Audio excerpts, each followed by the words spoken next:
What's up, guys? Welcome to NMD TV Canes, and we got a lot to talk about. Manny has come out to say that Nkosi Perry will be the starting quarterback versus Georgia Tech. We're going to discuss that. But first, guys, I want to revisit something that happened earlier this week that we have currently learned. Now, guys, to me, the best defensive player this year has been Gregory Rousseau, the 6'6", 206-pound redshirt freshman out of Coconut Creek, Florida, has been straight up letting the world know how good he is. And so if offenses didn't know how good this kid is, you best believe that soon teams are going to be doubling him and all that good stuff because of how good he has played. 11 tackles, 5 sacks, 1 forced fumble, got his first start against Virginia and immediately made an impact. A huge stop on, was it 4th and short, 3rd and short? When this kid's out there, he's a beast. Making an impact. Well, I would say after the Florida game, a lot of people were saying, hey, we see this guy creating havoc in the backfield. We see him resetting the line of scrimmage. We see him putting pressure on a quarterback.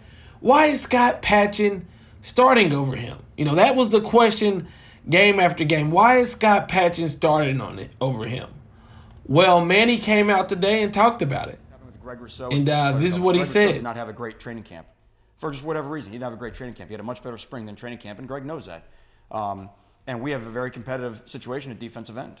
So it doesn't matter if you can jump over a building or do all these other things. If you can't handle your assignments and can't do it, it's hard to put that guy in and tell the other kid that's doing everything right, oh no, sorry, because he's physically more gifted. That's the exact opposite of how we've been branding this program, right? Hardworking guys that know what to do and do it full speed.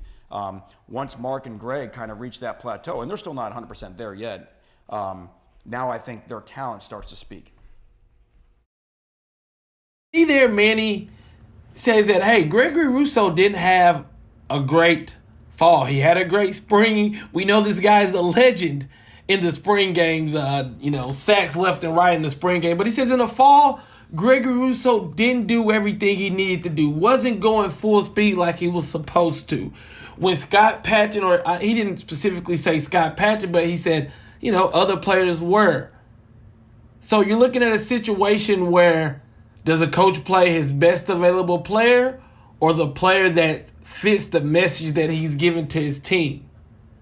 Although I believe that Gregory Rousseau should be the starter, man, it's kind of tough to see that, hey, Manny's trying to put together a standard the way you practice, a standard the way that what you do off the field translate to what you do on the field.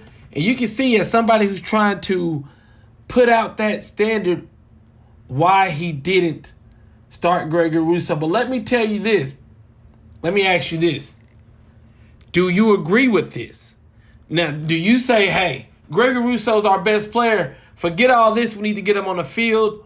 Or do you say, hey, if he didn't have a great practice, if he didn't have a great fall camp, we got to go with the guy who did everything correctly? Now, Gregory Rousseau today responded to this, and he basically said he had a lower back sprain, so he was a little bit slower than normal. But he said now that back sprain is gone, and you can see he's making plays that we all know he can play. We all have grown accustomed to him making the more snaps he's getting, and he actually earned the starting role last week against Virginia. So now let's get to the main news. Nkosi Perry time. We'll start against We've had Georgia Tech. 2 good days. And this is what Manny had to say on that subject. It's been really good to get Jaron Williams back on the field.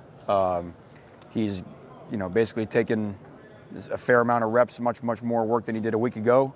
But after watching the last couple of days, we'll still continue to start Nkosi Perry at quarterback. We just feel like, Nkosi's development plus where Jaron still is and just getting back into the swing of things, Nkosi gives us the best chance to win. That being said, Jaron is going to prepare like he's going to play on Saturday, and there could be a role he plays. He knows that. But until we really get Jaron feeling like he's 100%, Nkosi's the answer. So this is more.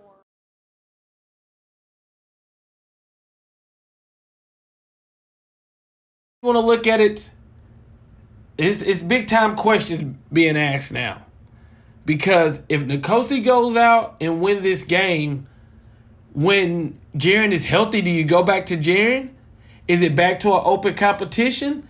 A similar question was asked to Manny Diaz, and Manny Diaz says Jaren's still our guy. When he's healthy, he's our guy. But can you deny Nkosi coming in the Virginia Tech game, throwing 4 touchdowns?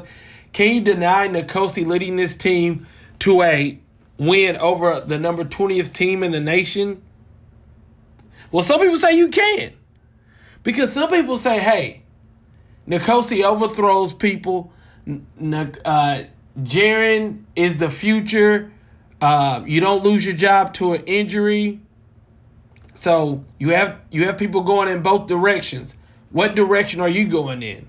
Guys, tonight I'm going to be doing a live stream on the NMD TV channel. I'll be doing a live stream. We're going to preview this Georgia Tech game. Come on over, hang out with me. And I hope you enjoyed this video. And if you're rocking with the U, then you know what to do. Like, comment, and subscribe. Peace. No more defeats. Thanks for watching NMD TV. For the 24/7 college football debate, group chat, and other premium content, check out the Patreon page.